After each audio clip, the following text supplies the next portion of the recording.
俺の車終わった。 ये सुनामी जिस अर्थक्वेक की वजह से आया था वो जापान के इतिहास का सबसे पावरफुल अर्थक्वेक था। जापान में बनाई गई बिल्डिंग्स को बड़े strict earthquake proof standards meet करने पड़ते हैं। इनके 3 स्टैंडर्ड्स हैं। सबसे लोएस्ट वाला है ताइशीन स्टैंडर्ड। इसमें रिक्वायरमेंट बताई गई है कि एक मिनिमम थिकनेस कितनी होनी चाहिए बिल्डिंगों के पिलर्स की, दीवारों की, बीम्स की, ताकि जब अर्थक्वेक आए और उससे शेकिंग देखने को मिले तो बिल्डिंग रेजिस्ट कर पाए उस चीज को। दूसरा है साइशीन स्टैंडर्ड, जो ऊंची बिल्डिंगों के लिए रिकमेंड किया जाता है, जहां पर इन्हें कहा जाता है कि डैम्पर्स लगाओ जिससे कि अर्थक्वेक की एनर्जी को ऑब्जॉर्व किया जा सके। मतलब बिल्डिंग की जो फाउंडेशन खड़ी हुई है उसके नीचे बड़े बड़े मोटे मोटे रबर के मैट्स लगाओ। ये रबर के मैट्स अक्सर अर्थक्वेक की वाइब्रेशंस को बड़े अच्छे से ऑब्जॉर्व कर लेते हैं। लेकिन इससे भी स्ट्रिक्ट एक तीसरा स्टैंडर्ड है इनका, जो सबसे एडवांस स्टैंडर्ड है, मेनशीन स्टैंडर्ड। इसमें बिल्डिंग के पूरे स्ट्रक्चर को जमीन से आइसोलेट कर दिया जाता है।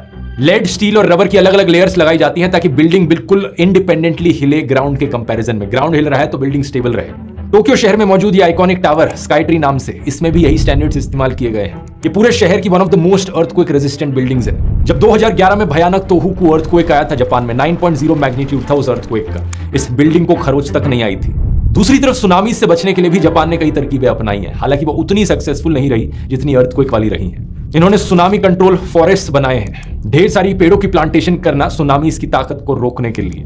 कोस्टल डाइक्स बनाई हैं जो कि कुछ ऐसी दिखती हैं। ये बड़ी ही लंबी लंबी पत्थरों की बनी ये चीजें, ये डाइक्स काफी महंगी होती हैं बनानी, लेकिन सुनामीज का इंपैक्ट कम करने में सक्सेसफुल रहती हैं। इसके अलावा सुनामी इवैक्यूएशन टावर्स बनाए गए हैं। जिन जगहों पर बहुत सारे लोग रहते हैं और बड़ा रिस्क है सुनामी आने का, इवैक्यूएशन का ज्यादा टाइम नहीं है, तो लोग इन टावर्स में चले जाएं। एक हाई पॉइंट पर पहुंचकर सुनामी से बचे रहेंगे। इन्होंने अपने वार्निंग सिस्टम्स को इंप्रूव किया है। इवैक्यूएशन ड्रिल्स करी जाती हैं। लोकल लोगों को रेगुलर ड्रिल्स कराई जाती हैं कि सुनामी के केस में क्या करना है, किस तरीके से रेस्क्यू ऑपरेशंस के लिए प्रिपेयर करना है। और फाइनली इन्होंने समुद्र के पास दीवारें बनाई हैं, सी वॉल्स। जापान की 22,000 मील लंबी कोस्टलाइन है, जिसका 40% हिस्सा सिर्फ इन कॉन्क्रीट सी वॉल से घिरा हुआ है। लेकिन ये दीवारें अनफॉर्चुनेटली हमेशा काम नहीं करती, जैसे कि 2011 में हुआ। इस वीडियो को देखिए।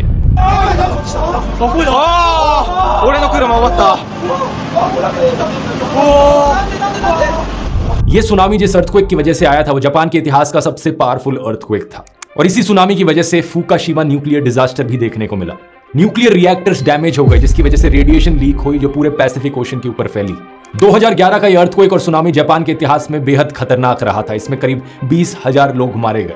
इसके बाद इनकी सरकार ने अपने स्टैंडर्ड्स को और स्ट्रिक्ट बनाया। थैंकफुली इस साल का डिजास्टर इतना खतरनाक और जानलेवा नहीं निकला।